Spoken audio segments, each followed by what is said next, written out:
Assalamualaikum warahmatullahi wabarakatuh dan selamat petang kepada semua murid-murid.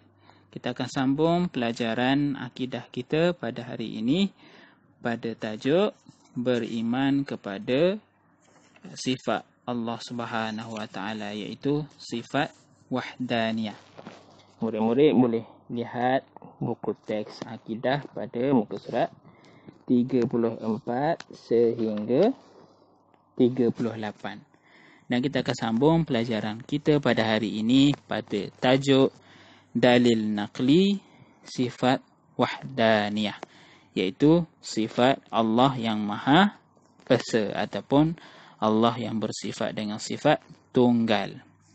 Baik, murid-murid boleh baca dalil naqli daripada surah Al-Ikhlas, iaitu surah Qul huwallahu ahad, yang mana maksud daripada surah Al-Ikhlas menceritakan ataupun menyatakan keesaan Allah Subhanahu wa taala. Seperti mana maksud Qul huwallahu ahad, maksudnya katakanlah wahai Muhammad, Tuhanku yakni Allah Subhanahu wa taala ialah Allah yang Maha Esa, Allahus Samad, Allah yang menjadi Tuhan, Allah yang menjadi tumpuan sekalian makhluk untuk memohon sebarang hajat.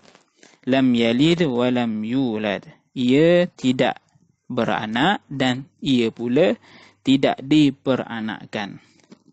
Walam yakul lahu kufuwan ahad, dan tiada ada sesiapa pun yang setara dengannya, yakni dengan Allah Subhanahu wa taala.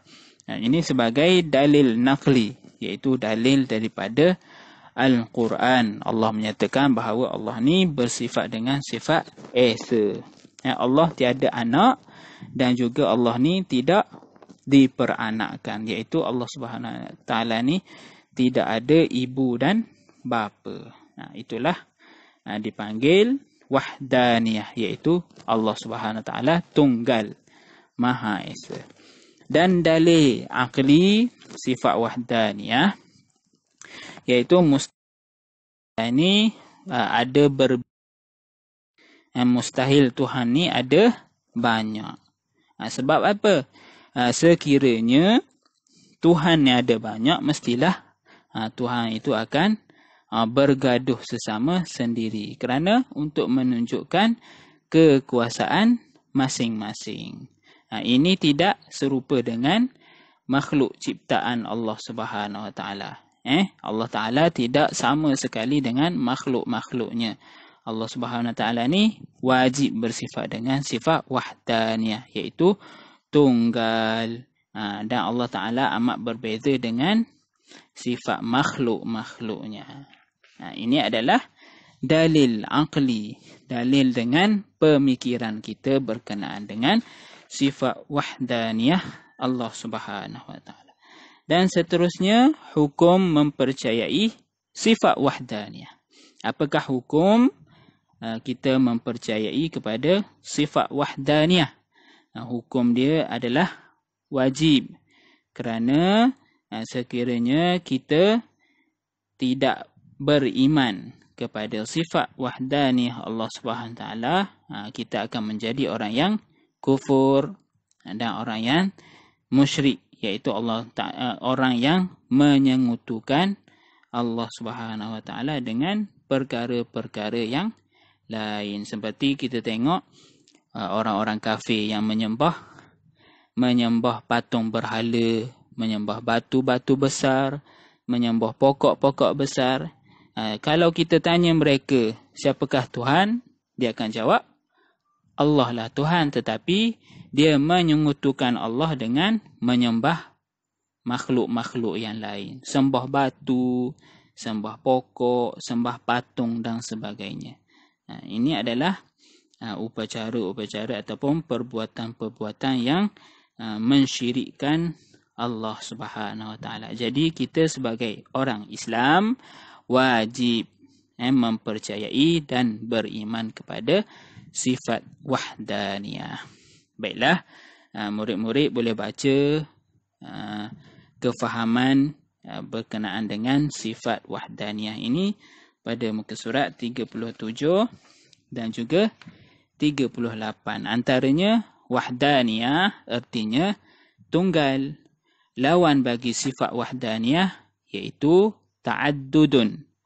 Ta'addudun yang bermaksud berbilang-bilang. Allah Subhanahu Wa Taala mustahil ada Tuhan yang banyak. Mustahil Allah itu ada banyak. Mustahil Allah Subhanahu Wa Taala berbilang-bilang. Sifat Allah yang esa menunjukkan bahawa Allah itu maha agung dan maha sempurna.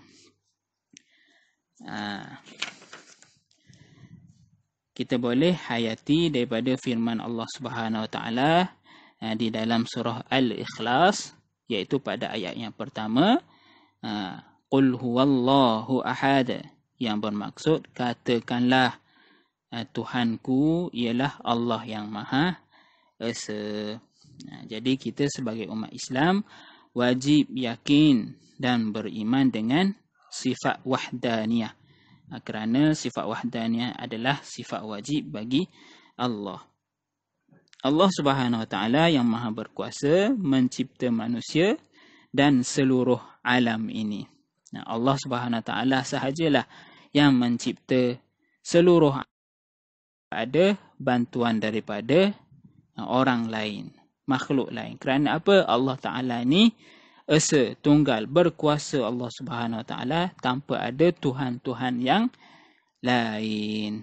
Jadi kita mestilah beriman kepada Allah Subhanahu Wa Taala dan juga beriman dengan sifat wahdaniyah Allah Subhanahu Wa Taala. Baiklah murid-murid boleh buat latihan di dalam buku aktiviti pada muka surat 23, 24 dan juga 25. Jadi sampai di sini sahaja pelajaran kita untuk hari ini. Assalamualaikum warahmatullahi wabarakatuh. Assalamualaikum warahmatullahi wabarakatuh.